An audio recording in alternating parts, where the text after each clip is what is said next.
Let's get back to another round of Brewsday Tuesday with DreZ and Big Nate.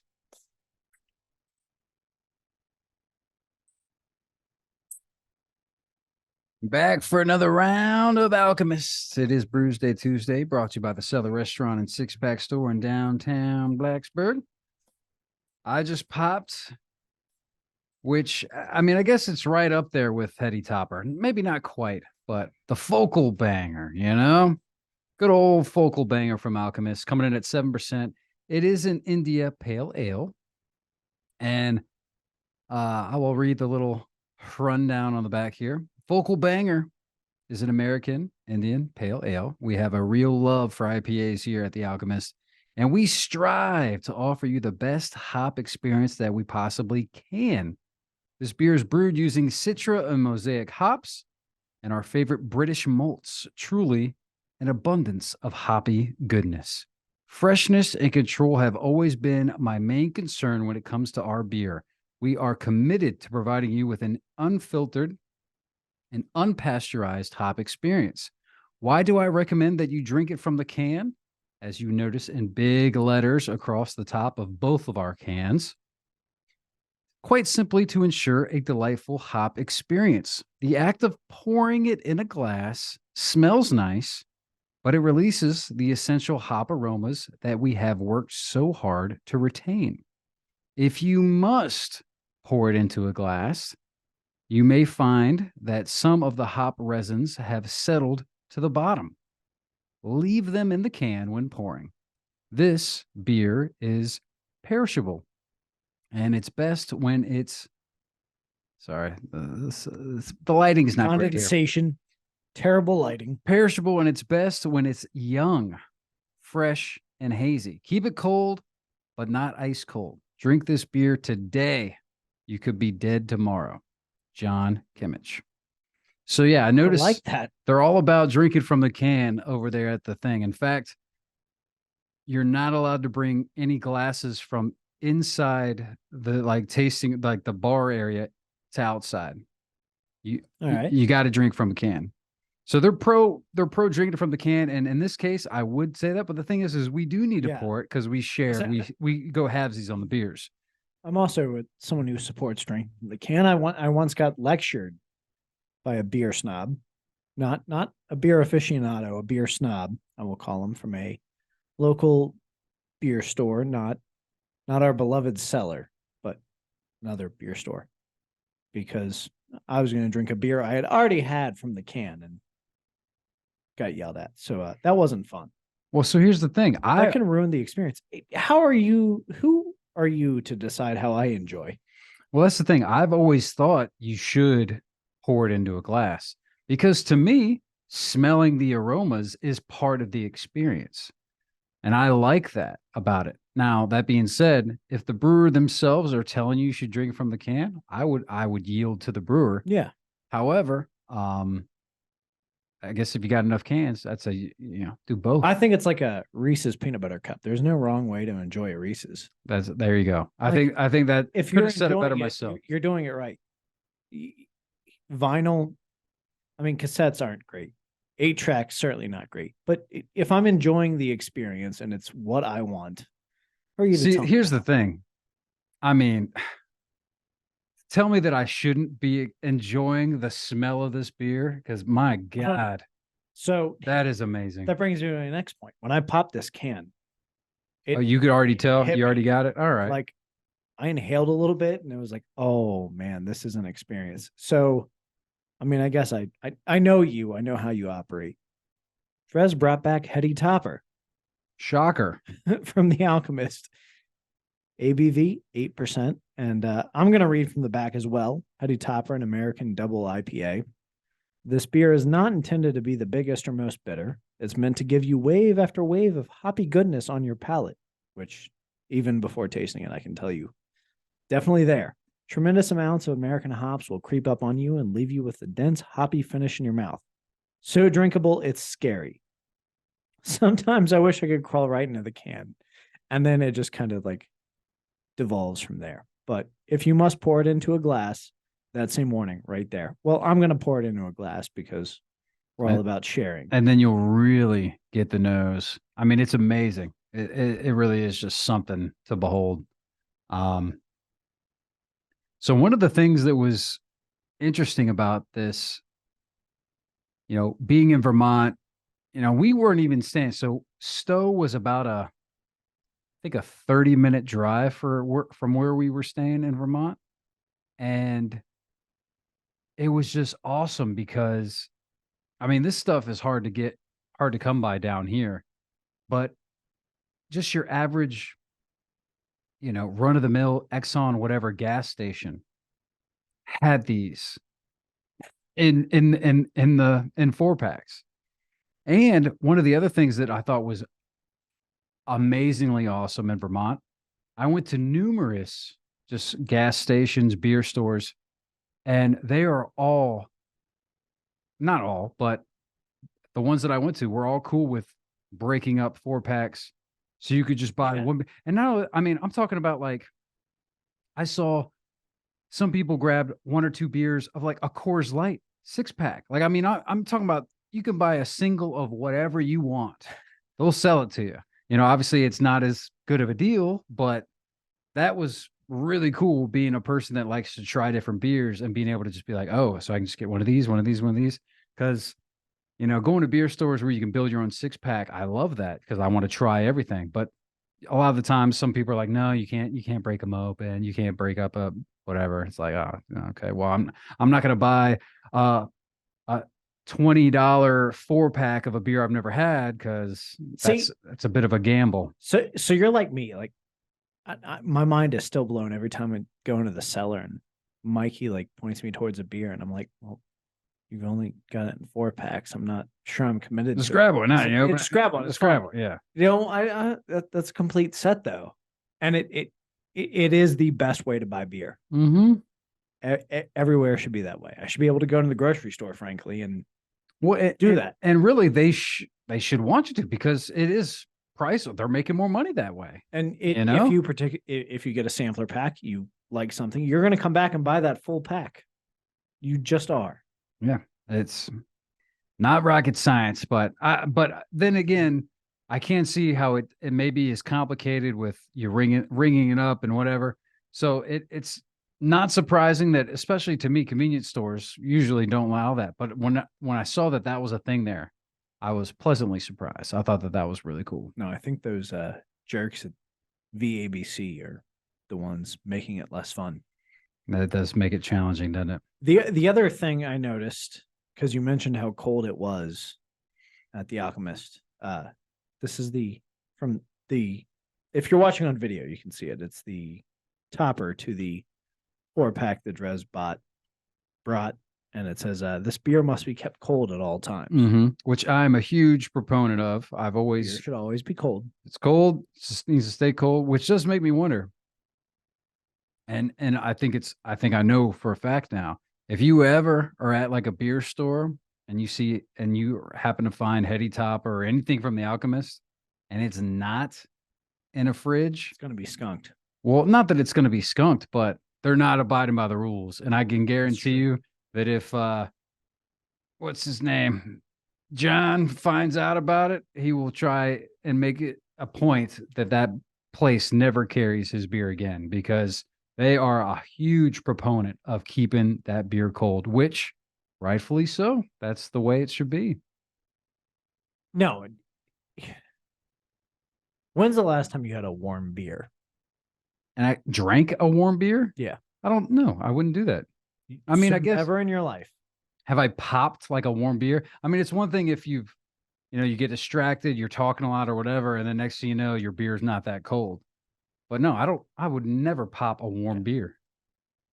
I mean, desperate times call for desperate measures, I guess, but no, I wouldn't do that. Yeah, no. I would just wait for it to get cold, which this would be a topic for another show, but there's a lot of great ways to make a beer get cold quickly. Yes, that's very true. Have you ever been in a situation where a beer is almost hot and then tried to cool it real fast? Like if you accidentally left beer in your car and it got warm. Yeah. See, that's a big bummer too. I'm usually pretty protective, but so while you were gone, I went to the beach for a week. And my in-laws love them to death. And I mean the whole extended family. My beer got taken out of the fridge and put out in the summer sun. So I had to salvage that. And who and for what? What needed fridge space that bad that it ruined your beer? I wish it was something cool. Well, apparently it was something that needed Mike's to be cool. hard lemonade. Oh, are you kidding me? Nope. They bumped your beer for Mike's? Oh my Lanta. Yeah, What a crime. That was a crazy night. I stopped drinking beer, switched to liquor, and fell off a bar stool. Oh yeah, as one does. I mean, when you're that upset. So you just try to let bygones be and threw it back in the fridge eventually. And it was okay for beachside drinking, pool drinking. Well, what you do is at that point you wait till you're fall off a stool drunk and then drink it, because then it won't really matter that much. But what kills me about that is I guarantee you, because I'm a packing expert. I'm very good at finding a room, like packing suitcases, packing coolers, packing fridges. I mean, every time Kirsty said, "Oh, we can't get more beer. There's not enough room in the fridge," I can make room in the fridge. I guarantee you, your beer didn't need to get bumped for that Mike's. There was room. They just didn't find it. That's what would have killed me the most, probably. There were already 36 Mikes in the fridge. Okay. I'm sorry. That is what killed me the most. It was a crime. Get the hell out of here. Oh, man. Still drank it. Still had a good time. Still fell off a bar stool. Wow. Well, I guess it wouldn't happen to me, because I would like to think that anybody that knows me and me, I'm such a beer snob now. That would just not fly. I think people would know better. I'm not a beer snob per se, but like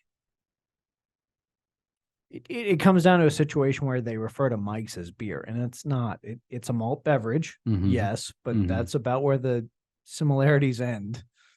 It's filled with so much sugar. So yeah, but and here's the thing. Honestly, I shouldn't dog on Mike's, because before I drank beer, I drank the hell out of Mike's. Gives me heartburn every time. I mean, I remember being 17 and really, really loving those Mike's hard lemonades. That was a fun time, fun part of my life. But yeah, I mean, that definitely doesn't follow the whole rule of, I mean, I could be wrong, but I'm pretty sure it won't be the end of the world if Mike's sits out and then goes. Yeah, I don't think so. I don't think it works that way. Too much sugar. I'm sorry that happened to you, man. It was crazy week. Well, I got thank goodness. At least I know it wasn't a beer from the Alchemist, because then I would have really been pissed off. No, it was Wicked Weed, I believe, and it was one I had had like 1,000 times, so it was no big deal. Those douchebags. That's right. I'm just joking. No douchebags. I brought that up because off there, between when we were playing that song, I was talking about the stickers that I got at Alchemist, which I'm holding them up, and one of them though, it just has DB, and it's like crossed out, as the no DB sign. And I'm like, I didn't quite get the memo of what DB stood for. And you did a quick Google search, and according to Reddit, it stands for no douchebags.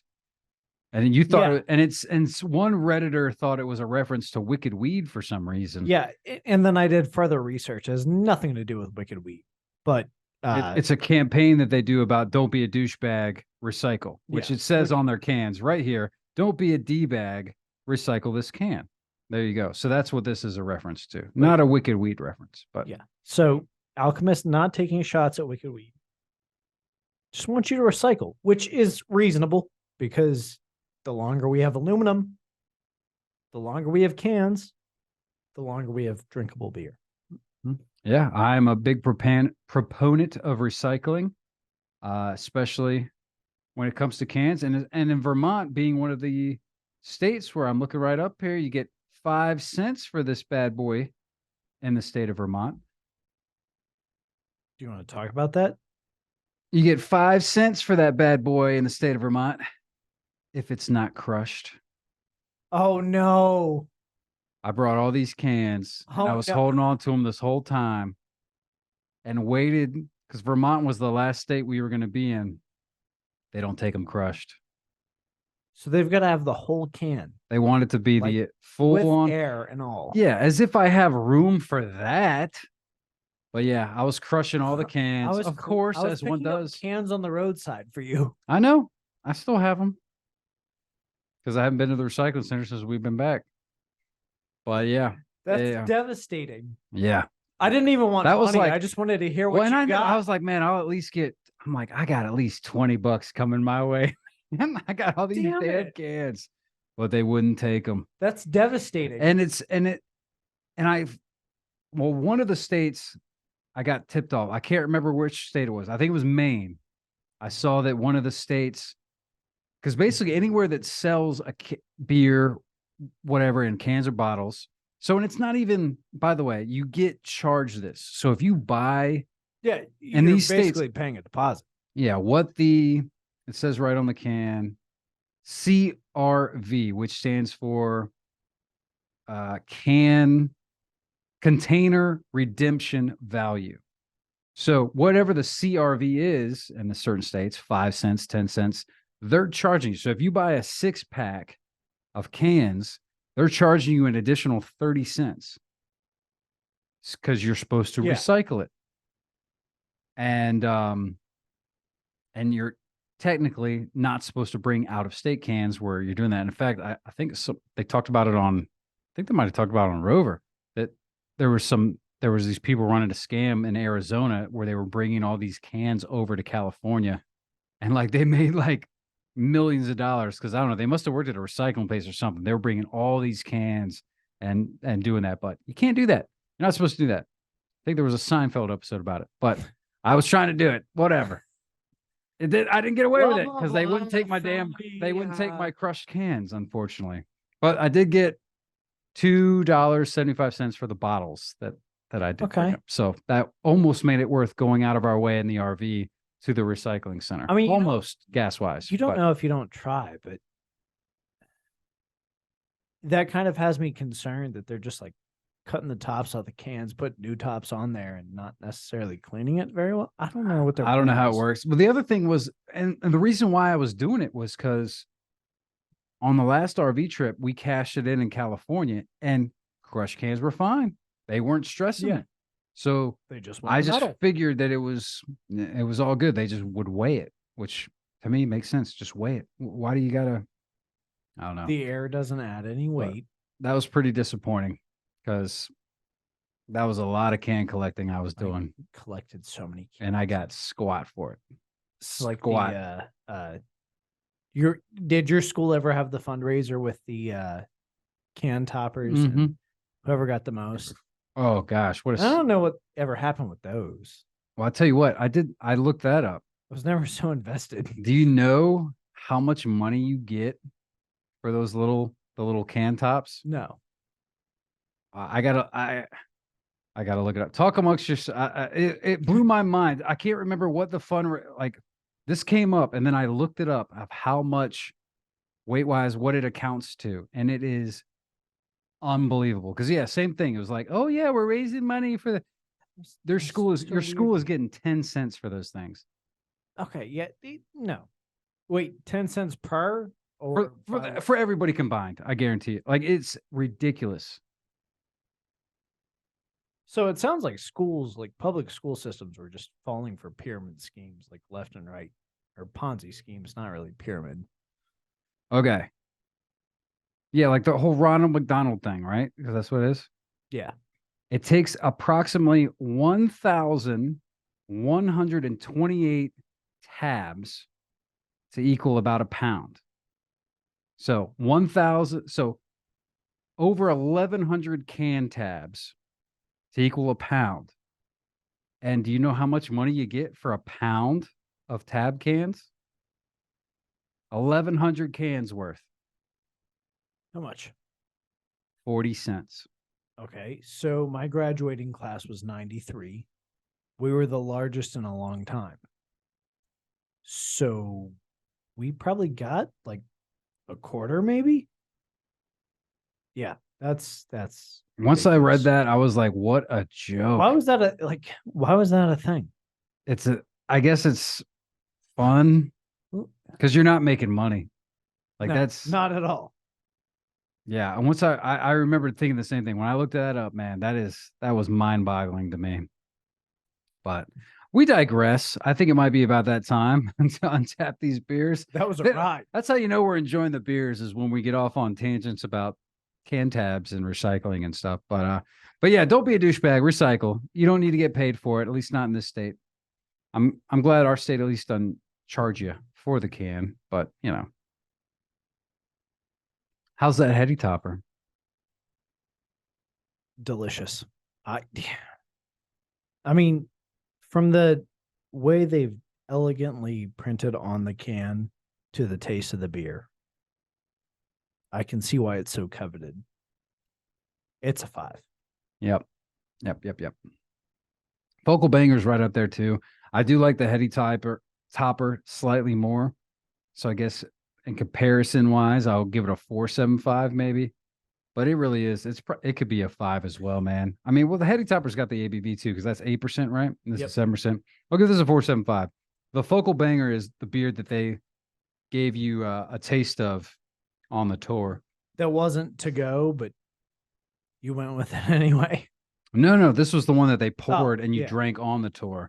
The one that I got to go, I think that'll be a bottle share one. Ooh. I thought about bringing it in on here, but that's one that might need to be shared amongst more than just the other thing worth mentioning before we sign off. If you watch on the video, hold your YouTube, YouTube and on Facebook. You like the they're artwork. Inverted, and the artwork's fantastic. What do you mean they're inverted? So yours is mostly black, mine's mostly silver. Oh yeah. That's cool. I'm sure that is by design, and I can't remember the name of the artist that did these two cans. It's these two, the guy that did these two, and then somebody else does all the other ones. Names, insert names here. I can't remember, but they did mention. Well, they that did on the great tour. work. Yeah, it is pretty cool. Really cool artwork. Alchemist, awesome beer, cool experience. If you can get up to Vermont, not only do you need to hit the Alchemist, but there's tons of great stuff around there. I actually mentioned it on a previous Brewsday Tuesday, the Black Back Pub in Waterbury, which is the other place, I guess maybe 20 minutes from Stowe, where the other Alchemist brewery is. That was, and we thought about it on the trip. We did that show and we mentioned it, that it was probably going to be the best. Definitely. Hands down, the best meal, best beer selection. Fantastic. Definitely hit that place up. Go to Stowe. Go to a couple other brews there. You won't regret it. That's a wrap on Brewsday Tuesday. I'm pretty sure JT is going to take it over from here. And we'll be back tomorrow hooking you up with more Offspring tickets and the 420 hookup and all that good tunes you know and love right here. 105.3 The Bear Style. I'll see you.